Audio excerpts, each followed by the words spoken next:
Hey, what is up, mortals? It is TCCrew here with a new video for you.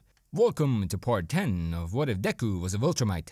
I just wanted to greet you guys by just saying, sit back and relax, you're in for a treat. So we begin. After the sports festival, all of the students got some time off to rest. Some of them needed it more than others.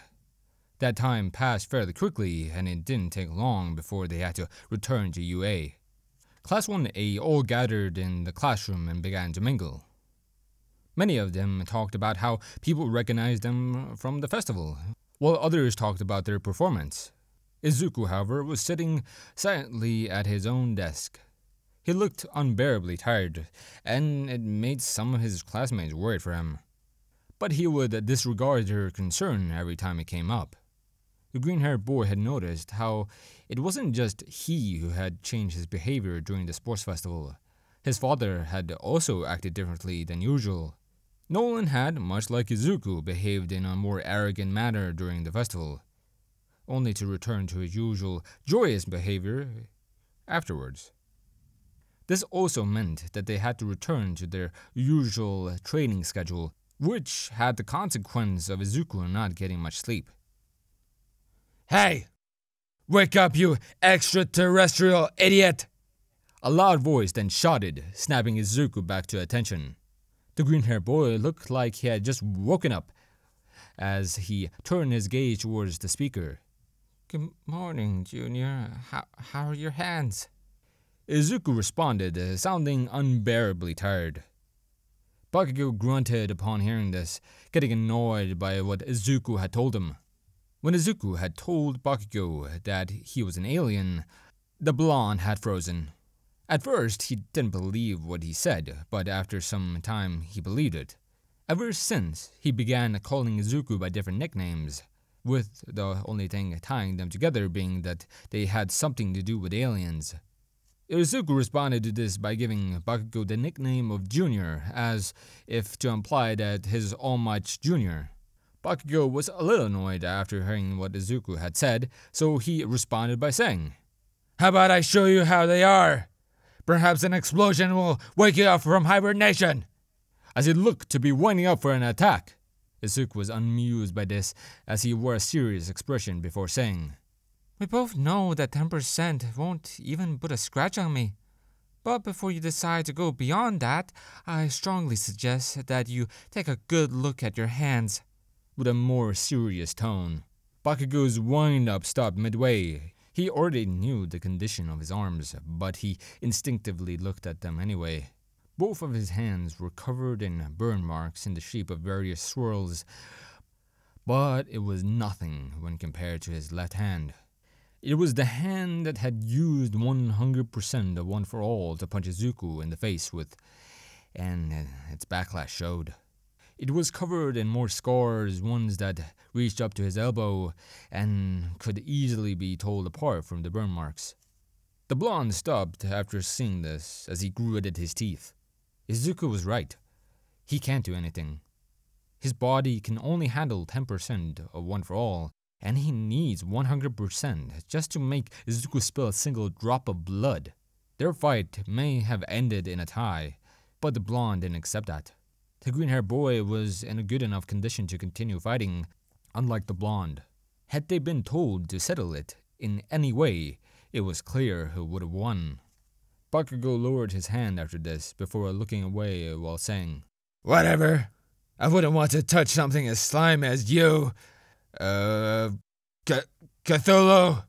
With a wide smirk, Izuku reacted after hearing this as he turned towards Bakugo and said, Do I look like a human and octopus half-breed who sprouts tentacles out of his face? With pure annoyance in his voice. Bakugo just giggled after hearing this as he turned towards Izuku and said, "Considering the fact that you went from a quirkless wimp to All Might levels of strength in less than 10 months, you sprouting tentacles would be just a regular Tuesday." With a more comedic tone, Izuku clenched his fist hard upon hearing this, grunting heavily as he said, I hate you, because I can't argue with that. With a voice that was as calm as he could manage, Bakugo just laughed upon hearing this before walking back to his seat. Everyone in class was uneasy after seeing this. They only understood half of what they were saying, but their voices and behavior said more. It looked like they didn't like each other, and it looked like they were ready to throw hands at any moment. This was terrifying to most of them, for the two strongest students could potentially start a fight at any moment. But at the same time, they felt that something was odd with their conversation. It was as if this was their version of a friendly banter.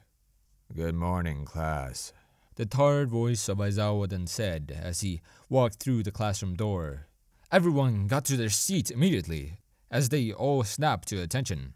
Alright, you all performed well during the sports festival, and some performed a little better than others.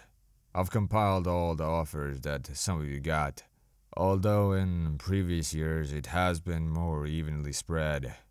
The tired teacher then said before pressing a button. Behind him, a screen showed the various offers that the students had gotten from different agencies. Izuku had gotten the most, after that was Todoroki, then in third there was a fuming Bakugo. The students either cheered or felt let down after seeing this, because not everyone got offers. That letdown, however, was demolished when Aizawa explained that everyone would be doing an internship regardless if they got any offers or not. Some students felt a little better after hearing this, as Aizawa began explaining how the internships would work. He was cut short, however, when a voice came barging in. You'll have to pick your hero names, but remember that whatever you pick now could be stuck with you forever. The voice announced, quite gleefully. Everyone turned to see that it was none other than Midnight, wearing a wide smile. The R-rated hero then proceeded to explain what a hero name should be like, that it should represent the kind of hero that they wanted to be. The class got excited about the idea of picking their own hero names, as Aizawa just went to sleep. Then the process began, in a weird way. The first few names ended up being odd, so the rest of the class didn't know what to pick, which led to the others announcing their names one by one. Ida and Todoroki ended up picking their first names for unknown reasons, while Bakugo picked two names that were rejected immediately. Izuku had a hard time picking his own hero name. He didn't know what to do, because he didn't have any good ideas. His first thought, which was most likely everyone else's too, was to pick something that sounded like his father's name. But he decided against it after a while. That is when he remembered what Bakugo had said during the sports festival, and it got him thinking. The green-haired boy walked up to the podium as he proudly announced, I'm Invincible! With a confident voice. The class was silent after hearing this, all for different reasons. Some thought that it was a cool name, others were confused, and Bakugo was only a little annoyed. The blonde remembered how he had explicitly told Izuku that he wasn't invincible, so he felt that the green-haired boy had picked this name just to mess with him. Invincible? Isn't that a little optimistic? Ashido then asked, breaking the silence in the classroom. This question seemed to be something that a few also had, but Izuku was unaffected as he said, Well, I think it suits me. With a comedic voice. The students just sighed after hearing this because they couldn't argue with that. The fact was that Izuku was invincible, as far as they were concerned at least. After that, a few more students still hadn't decided on their hero names. That is when a gruff and tired voice spoke up. Midoriya, I'd like to speak with you in private. It was. Everyone turned only to be shocked when they saw that it was Aizawa. They knew that he was there, they just thought he was still asleep. Izuku was quick to snap out of his shock, however, as he followed his teacher to the corridor. Aizawa closed their door behind them after leaving the classroom, making sure that no one could eavesdrop on them. That is when Izuku broke the silence by asking, Am I in trouble? If so, what did I do? With a voice that showed confusion, Aizawa was unaffected by this as he looked at Izuku and said, You're not in trouble. I just came here to inform you of something important. With his usual tired voice, Izuku was relieved to hear that he wasn't in trouble for no apparent reason, but he was also more confused by what his teacher wanted to say. I've discussed it with Nezu, and we have come to an agreement. You cannot go with your father for your internship. The tired teacher then continued. Izuku was a little shocked to hear this. His first thought about internships was that he could get more time to train with his father, but it turns out that he can't do that. If you're wondering why that is the case, that's for a logical reason.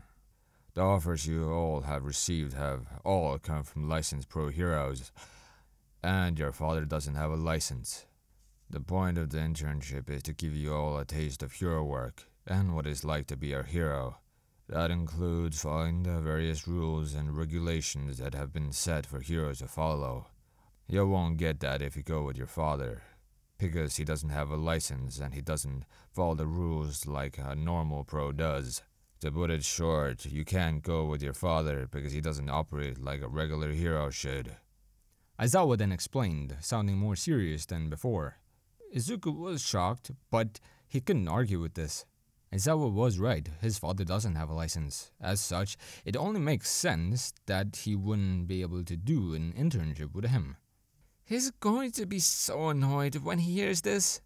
The green-haired boy then commented, sounding like he didn't want to deal with his father in that state. Aizawa looked just as unaffected as before as he said, Let him be annoyed. He doesn't have a right to complain. It's his fault for not even attempting to get a license. Izuku sighed heavily upon hearing this before he said, All right, fair enough. With a voice that almost sounded as tired as Aizawa's. The tired teacher was as unamused as always as he then said, All right, get back to class. With his usual voice. Izuku then responded this as he made his way through the classroom door. Classes went on as usual, but it ended eventually. Class 1A all sat gathered in the classroom, going through the offers they had received. Bakugo had been called by All Might for an unknown reason, but Izuku could imagine that it had something to do with One for All. The green-haired boy went through his own pile of offers, until he stumbled upon one that caught his eye. It was an offer from Endeavor. Izuku was confused as to why he received this offer, considering how he and the hero had acted towards each other during the festival. He asked Todoroki about it, but not even he had an idea. Izuku was confused as to why he had received this offer, but he wasn't going to let it pass. Out of all the offers he'd gotten, this was definitely the best one. The green-haired boy had made up his mind about going to Endeavor's agency alongside Todoroki, but just as he made that thought, the classroom door flung open. "Hey, Izuku!" A joyous voice announced, one that the green-haired boy knew all too well. Everyone turned towards the door, only to be shocked. Standing there was none other than Izuku's father, Omni-Man. The green-haired boy said as he waved to his father. Nolan continued to smile as he signaled for Izuku to follow him into the corridor. Hey, Dad! The green-haired boy sighed upon seeing this because he knew what was about to happen. The two walked into the hallway, closing the door behind them, before Nolan decided to speak. "So I've heard that you'll have your internships now," he said, his voice sounding as joyous as always. Izuku nodded in response to this as he said, "Yeah," with a tired voice. Nolan noticed his son's tone, but he just thought Izuku was tired as he continued by saying, "So I was thinking that we could spend this time training. Maybe we'll even stop some villains." With the same voice as before, the idea of interning with his father was very tempting to Izuku, but he couldn't accept it. Aizawa had just explained why he couldn't. The green-haired boy looked at his father before saying, "Actually, I can't intern with you," with an awkward voice. Nolan's smile suddenly disappeared as he asked, "What do you mean?" with a more serious tone. Izuku scratched the back of his head as he explained, "Aizawa just told me that I wasn't allowed to do so because you don't have a license." The same voice as before. Nolan got annoyed upon hearing this, as he said, "Of course they'd pull something like that. I'll talk some sense into them." With a slightly agitated voice. Nolan was just about to make his way over to the principal's office until Izuku stopped him by saying, "No, Dad, I think this is for the better." With a rather calm voice. Nolan suddenly stopped as he turned his annoyed expression towards Izuku. The green-haired boy gulped as he began to explain. The internships exist so that we can see what hero work is like. But you... With a voice that was a little calm until he stopped himself, Nolan just crossed his arms as he urged Izuku to finish his sentence. The green-haired boy sighed heavily as he continued. You don't operate like a normal hero. You don't follow the rules and regulations that normal heroes have to obey. You just do your own thing. With a much calmer voice, Nolan was still annoyed as he looked at his son and said, "We don't need to follow the regulations, Izuku. We operate more efficiently if we do our own thing. If you play by the rules, you will soon realize that they are hindering your abilities." With a voice that perfectly reflected his annoyance, Izuku scratched the back of his head once again, showing how awkward he was, as he said, That may be the case, but I still want to see what it's like. I want to experience it before I figure it out for myself. With a rather calm voice. Nolan was both shocked and annoyed. He knew from experience that it would be better for Izuku to do what he was doing, but his son had a point. There are some things that he won't understand unless he figured it out on his own, and this may very well be one of those things. Nolan pinched his frown after thinking, then he asked, "What's the best offer that you've been given?" With a voice that still showed hints of annoyance. Izuku was thrown off by this question as he answered, I got one from Endeavor. I think that's where I'll be going. With a voice that tried to remain calm. Nolan looked up after hearing this as he said, "You better pick that one, otherwise you're grounded. I'll also double your training when you get back." With a much calmer voice.